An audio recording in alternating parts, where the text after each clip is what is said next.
हम गणेश चतुर्थी क्यों मनाते हैं? क्या गणेश मूर्ति घर लाना जरूरी है? क्या आज की एडवांस एंड साइंटिफिक दुनिया में गणपति पूजा का कोई इंपॉर्टेंस है? आज मुझे आपको इस फेमस फेस्टिवल के बारे में बताना है। आज हम रिलीजियस पॉइंट ऑफ व्यू पर कम और साइंटिफिक पॉइंट पर ज्यादा बात करेंगे। नंबर 1, हम गणेश चतुर्थी या विनायक चतुर्थी क्यों मनाते हैं? हम गणेश चतुर्थी बहुत धूमधाम से मनाते हैं, लेकिन क्या इस फेस्टिवल के पीछे कोई रीजन है? तो चलिए इन रीजन को जानते हैं। तो ऐसी मान्यता है कि इस दिन भगवान गणेश जी का जन्म हुआ था। इस खुशी में पूरे देश में धूमधाम से गणेश चतुर्थी का फेस्टिवल मनाया जाता है। इस दिन गणेश जी की पूजा होती है, जिसके बाद मोदक का भोग लगाकर लोगों में प्रसाद के रूप में बांटा जाता है। लेकिन हम गणपति पूजा में मोदक ही क्यों बनाते हैं? तो आप कहोगे क्योंकि मोदक शुरू से चलता आ रहा है और यह डिलीशियस भी होता है। लेकिन क्या आपको पता है कि मोदक बहुत हेल्दी भी होता है, जिसमें 2 सुपर हेल्दी इंग्रेडिएंट्स का इस्तेमाल होता है, कोकोनट एंड जैगरी, जिसे गुड़ भी कहते हैं।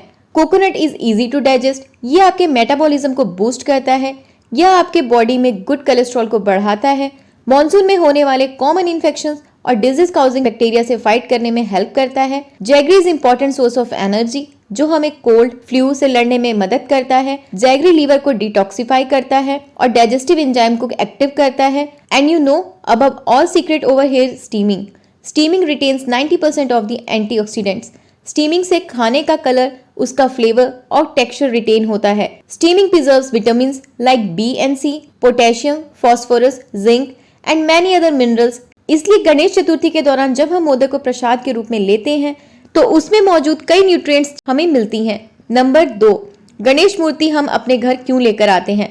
क्योंकि भगवान गणेशा हमारे एनवायरनमेंट को प्यूरिफाई करते हैं, सभी बाधाओं का निवारण करते हैं, घर में सुख, समृद्धि और वैभव लाते हैं। इंडिया एक एग्रीकल्चर कंट्री है जो नेचुरली हमारा सक्सेस और फेलियर नेचर पर डिपेंड करता है, नदी और बारिश पर निर्भर करता है।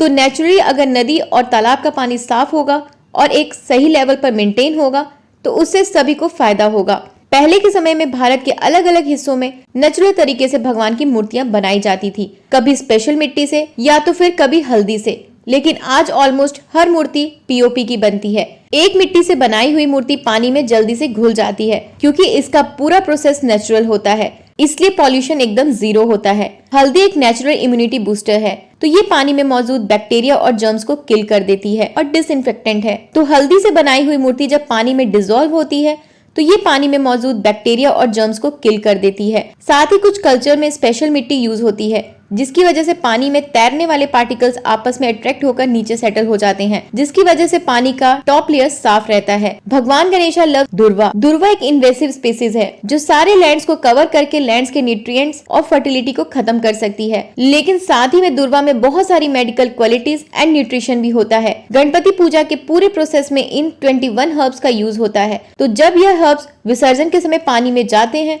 तो ये पानी को डिसइंफेक्ट और वाटर क्वालिटी को इम्प्रूव करने का काम करते हैं। यही तो विसर्जन का असली रीजन है। नंबर 3, क्या आज हम जिस तरीके से गणेश चतुर्थी सेलिब्रेट करते हैं वो रेलिवेंट है? भगवान गणेश को बुद्धि के देवता कहा जाता है, the god with an elephant's head. Elephant smart और इंटेलिजेंट होते हैं, ये सभी जानते हैं और साइंस ने इसे प्रूव भी किया है। एक ह्यूमन ब्रेन में 86 बिलियन न्यूरॉन्स होते हैं, लेकिन वही एक एलिफेंट के ब्रेन में 250+ बिलियन न्यूरॉन्स होते हैं। साइंस एंड रिसर्च की मदद से भले ये नंबर हमें आज पता चले होंगे, लेकिन यह फैक्ट हमारे कल्चर का बहुत पहले से हिस्सा है। यह सब जानते हैं कि हम एक दिन आए हैं और एक दिन चले भी जाएंगे। स्थापना और विसर्जन से यह संदेश दिया जाता है कि इस दुनिया में कुछ भी अटल नहीं है, हर किसी को एक न एक दिन जल व जमीन में समाना ही होता है। तो आज हम जिस तरीके से गणेश चतुर्थी सेलिब्रेट करते हैं वो रेलिवेंट है, क्योंकि आज हमें इस फेस्टिवल में जगह जगह ट्रैफिक जैम दिखते हैं, लाउड स्पीकर दिखते हैं और पॉल्यूटेड बीचेस और रिवर्स देखने को मिलते हैं। फेस्टिवल में आज हम जो छोटी छोटी चीजें करते हैं उसके पीछे के कारणों का पता नहीं लगा पाते हैं, या फिर कह सके कि हम अपने फेस्टिवल के पीछे साइंस और रीजंस का पता ही नहीं करना चाहते, क्योंकि हम इसकी बात नहीं करते। हमारे फेस्टिवल्स के पीछे जो रीजन है उसे फिगर आउट करना, उसे ढूंढना काफी जरूरी है। और बात जब ट्रेडिशन की आती है तो हमें बचपन से सिखाया गया है कि ज्यादा सवाल मत पूछो,